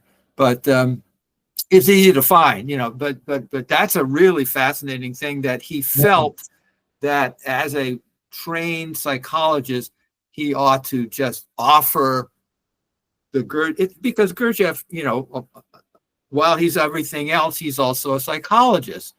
So now we have a distillation of the esoteric just as psychology. Yeah, that's so interesting. That's like another, if I was majoring in psychology, a whole paper about that, the esotericism and his psychology. But just to know that, this guy, C. Daly King was a genius. The idea that he produced the Oragian version, which is this incredibly weird version of, the esoteric thing, and then he sat down and he wrote it all up again as psychology without any of that other stuff in there. Yeah, it's so interesting. And the reason that you do that is because psychology, like Freud does not start out with, you're a robot, you're asleep. His idea of normal consciousness, Freud, is, that you're conscious, and then you have the unconscious and the subconscious. So now we're starting, this is what I'm saying, I want to emphasize it. We're starting in an entirely different place. When C. Daly King comes along and writes his book, he's saying, you are a robot. You're not, so his whole understanding of what we're doing with our awareness is not anywhere. It's nobody else. Like you've got behaviorism and all these other things. They all have a starting place saying, okay, here's how we're made, here's what we're doing. And of course, the other thing is, in these schools, there's nothing to do about it. Freud says, well, you're just going to be neurotic.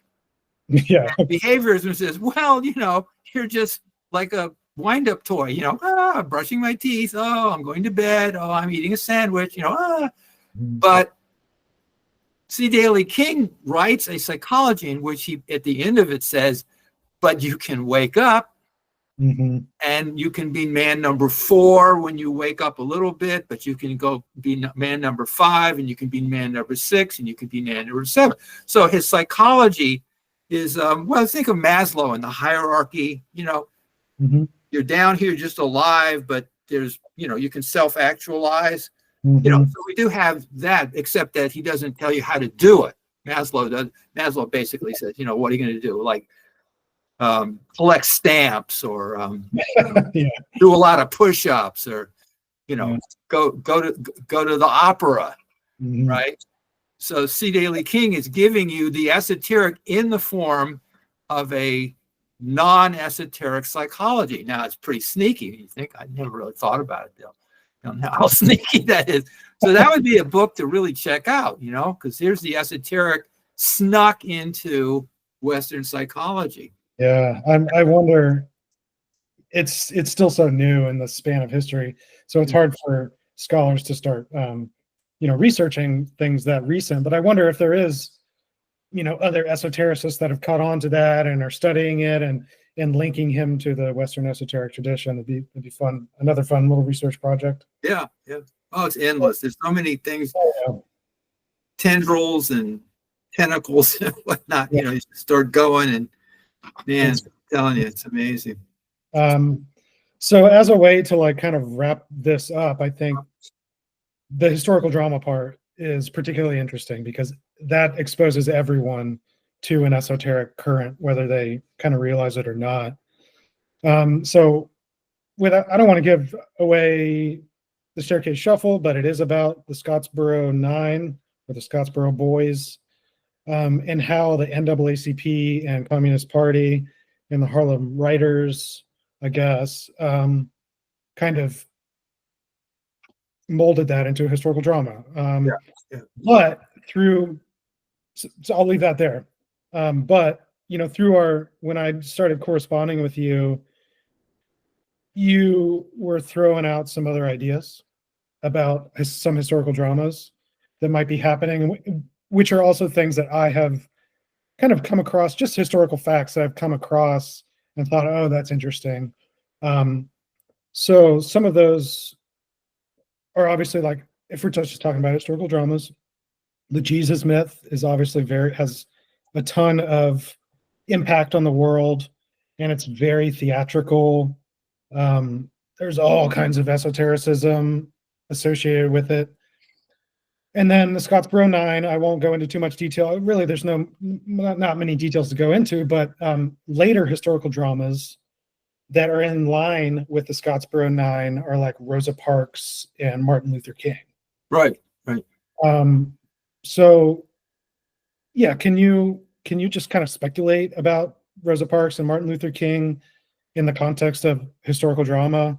The same sorts of groups, NAACP, the Communist Party, were involved with both of them. Yeah, can you just speak more on that? Sure. Well, when we think about history, what we're doing right now is we're thinking of history in a sort of model of heroes. FDR, John Kennedy, people just sort of rise up and do their thing because they're superior people. And the idea of historical drama is that doesn't happen.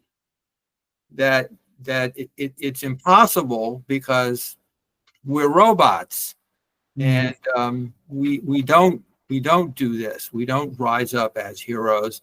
So you have to manufacture this. Mm-hmm. And sometimes it gets manufactured in a very low level. You just do some propaganda, you do some marketing, and you end up with a person who seems to be estimable, a superior person. But you have another model which says there are groups, there are schools, and because they have a cosmic view, they have an idea of what is supposed to be happening, and so they're going to make this happen. They're going to take the human race to another level by something that they do. Mm-hmm. And we have in the esoteric tradition the idea that the Essenes were a school. Mm-hmm. And this is very controversial because you'll find lots of people that say no, the Essenes did not create Jesus. Mm-hmm. It gets even worse because there's some people who say, well, the Essenes really come down from Osiris's priests.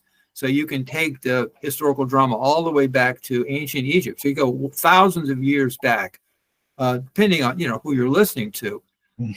Now what Orage did was he said, okay, well, we have a historical drama in Egypt where they create Osiris, and he's a Messiah, and that lasts for a long time. The Osirian Messiah thing goes on. I mean, half of human history is Egypt.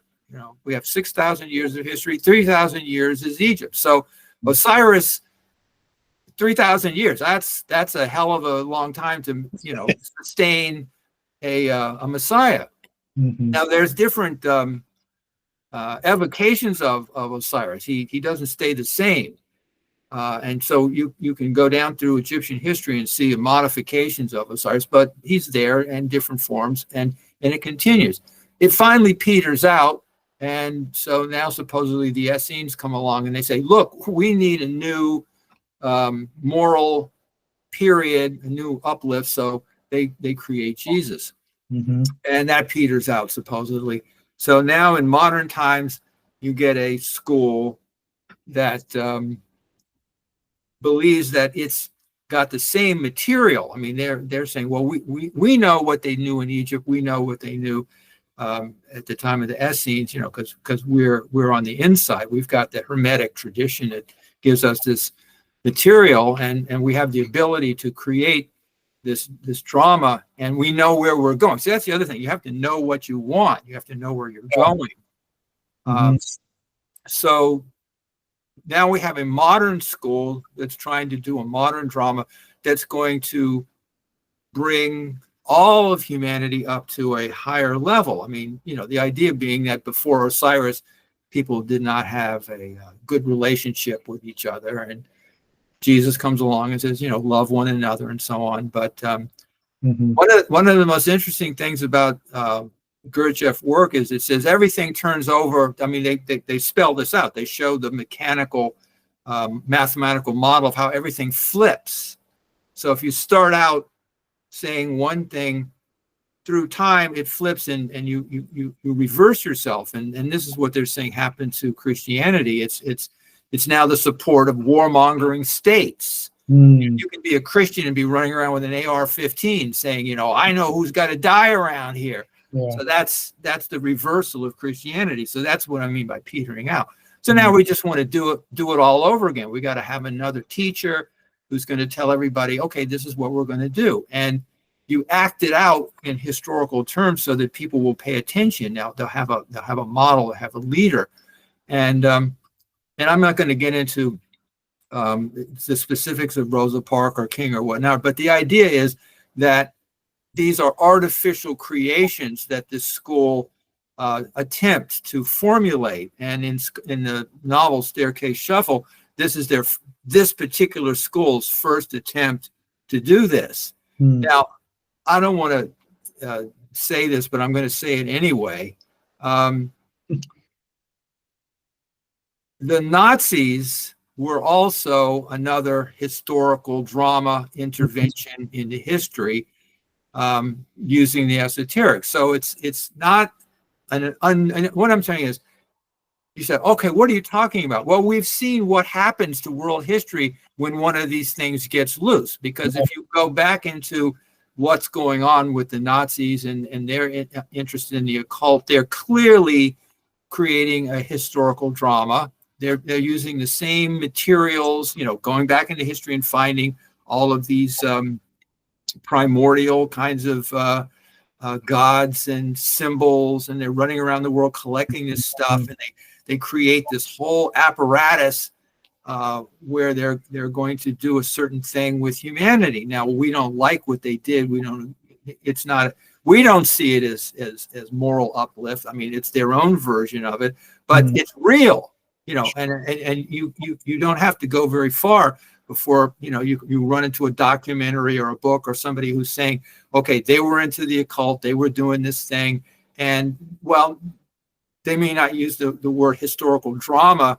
The minute you start thinking about what a historical drama is, okay, that's obviously one. So this is just another impetus, but it's obviously coming from a different place. We're saying, okay, we're not trying to conquer the world. We're not trying to make everybody a slave. We're trying to make everybody a human being to the extent that you can do that. I mean, they have problems with their own belief system. I mean, when you get into the Gurdjieff work, they're not really trying to lift up humanity up above a certain level because they don't think you can do it. They have laws that say this only goes so far, but they're not trying to hurt people. They're not building concentration camps. If you can sort of make that the determination of whether you're on the good side or the bad side, like, okay, we're not completely good, but we're not building concentration camps. That's ridiculous. So but I'm just trying to say that the concept of the historical drama is not that alien, because our whole world has been determined by that. Now, another thing, you want to get really crazy here, the Soviets, I just saw a documentary on this, the Soviets did not have but 4 atom bombs when they were claiming to have as many atom bombs as the United States did. Mm-hmm. So there's the whole Soviet thing is another historical drama. Stalin is killing people like crazy, but you've got Americans in the Communist Party that think Stalin is a wonderful person and he's going to lead us all into utopia. So there's another. Now, depending on who you read, I mean, there are people who will tell you that the Soviet Union also has occult roots. I mean, it gets really crazy. They put Lenin in a tomb that's a 4th dimensional tomb.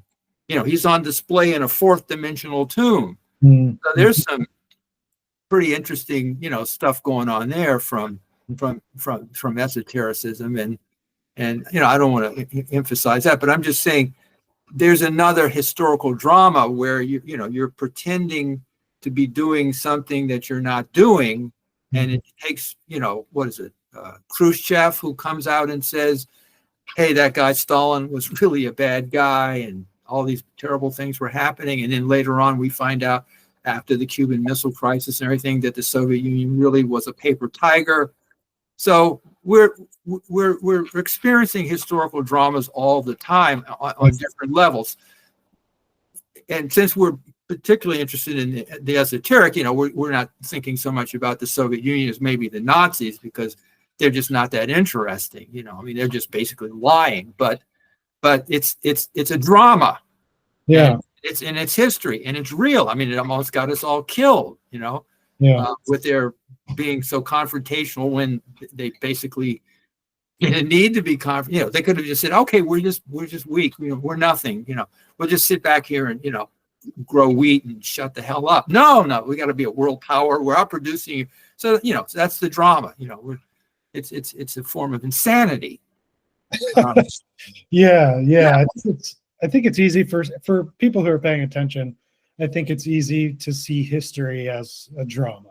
It's yeah. Well, I mean, I'm saying this is a drama. I mean, it wasn't not a drama. They're making a drama out of it. So this is not this particular historical drama we're talking about with the Scottsboro 9 is not an exception to the rule. It's something that happens all the time. And we could say we're living in one right now if we want to. We have I don't want to get into this, but you know what I'm talking about. We have a man who some people say is really not doing anything but being dramatic. You know, I mean, he's acting, although, you know, that could be true on the other side too. I mean, you know, I mean, and so it's so hard to I mean, it's like you said, it's everything is the drama. Our personal lives is drama. And especially nowadays with you know, with so much media, and everything is a story to pull on your heartstrings or to convince you to think this or feel that. Especially nowadays in the modern world, and with media everywhere, everything is turned into a drama. There's heroes and villains everywhere, and everyone's trying to persuade you of one thing or another. So I think it's really very interesting to think about, presidential races or different civil rights movements, of course, that have the need to evoke emotions from you, to think and feel a certain way, and to move history forward.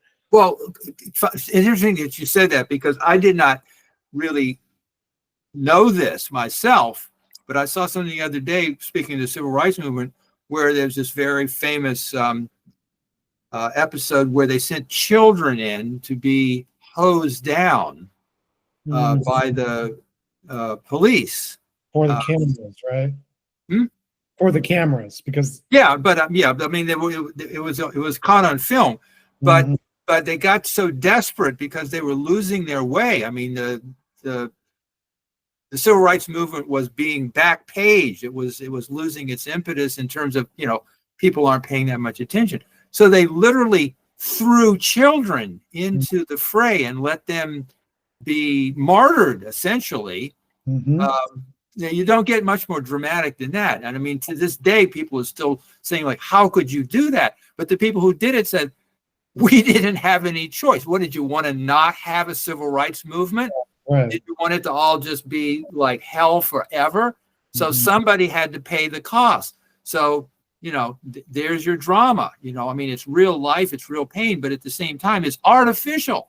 Yeah, right. It's completely artificial. It's like, okay, what are we going to do here? Let's just throw children at them. Yeah, and that's kind of what your book, Staircase Shuffle, touches on, is that certain groups need those really emotional reactions out of people. Yeah. For the politics of respectability. That's the term I was thinking of earlier. They need your emotions for you to get a rise out of you. Because this is part of the esoteric thing. You don't have your emotions where they're supposed to be. You're not in touch with your emotions. You're doing something else with your life. You're doing some bad stuff. You know, you're refusing to stop for stop signs. That's what you're doing. Literally, you're in your car. There's a stop sign. You go like, I'm not going to stop for a stop sign. So you're driving through stop signs. That means you're not in touch with you. I mean, that's the robot. You know, you have some kind of negative field operating your consciousness. So now somebody says, look what they're doing to X. You know, whatever it is, and you go, oh my gosh, we have to do something about that. Oh my goodness, I'm endangering people. Let me stop for stop signs. In fact, let me get rid of my car. Yeah, exactly. Let me get a bicycle. So somehow you're changing your habits because you've been shocked out of them, and the school is the shocker. The school comes along and says, we got to do something, and this is what we're doing. And so that word, the shock. I just came across that term from reading a little bit of Miraculous. I mean, from what I can gather, the historical dramas are the shock. That's exactly it. And one of the reasons that they got rid of Gurdjieff was because they couldn't deal with the shocks. He shocked them too much. And they just said, we don't know what we're doing with this guy because he's constantly shocking us. And so they just decided, well, we're just going to dump him and when he came over in 1931 to see what was happening, he said, "You're doing it all wrong." And what he was complaining about was essentially that they were comfortable. They were just sort of happily being robots and thinking they were doing the work. And what he said was, if you keep this up, you will all be in mental institutions because you're going to be psychopaths, because you're just doing the self-observation and you're not doing it correctly. So you're just going to robotize yourselves doing what you think is self-observation, because again, you got to have that shock that goes, oh my God, like I say, oh, I dropped my hand, that's a shock, oh, I'm a fighter. Oh, you're not a fighter. Or you're standing there and you think you're doing this and you're doing this. So when somebody says you dropped your guard, that's the shock, I mean, it's a little shock, but Gurdjieff is constantly going like, you dropped your guard, and finally they go like, we're tired of this. They chickened out basically. Yeah, he sounds like such a handful, man. I would have. Yeah, he was a handful. But I mean, anybody dealing with people on the basis of reality is going to be a handful. Yeah, I mean, my own reputation as a classroom teacher was, what the hell is that guy doing? Because I just did not put up with nonsense. People would come to me and they would tell me what they thought was happening, and I didn't go like, oh yeah, that's nice. Yeah, you just go right ahead and do that. I would just say, no, I'm sorry, this is what's happening. I'll give you an example. Somebody comes in and says, why do I have this grade? I'm an A student. And I go like, well, no, actually, you're not an A student. You're a C student. Well, that's a shock because they think they're an A student. They don't like that. So now they're going to go complain. Not that, oh, I'm a C student. Maybe he's right. Maybe he's got a point. But, you get the shock and you say, let's get rid of him. So that was always the reaction. Who the hell do you think you are? I'm going to the dean, because you can't shock people and find, their egos, their defenses. They don't like that. Yeah. Very seldom does anybody get a shock and say, thank you. Thank you. Yeah. Certain mystics, that's what they search out for, right? They need those shocks. They search out the shocks. Yes. Yeah. And I think that's a great kind of end cap for this. Is great. Those historical dramas are happening all the time. Yeah. And some of them are more real than others, and you just got to practice not being a robot, I guess. That's right. Got to try. It's not easy. Yeah. Easy, but. Well, Jon, thank you so much for this. Awesome. This has been fun. It's been a great way to spend the morning. Yeah, got my juices flowing. Yeah, hopefully we can take this inertia.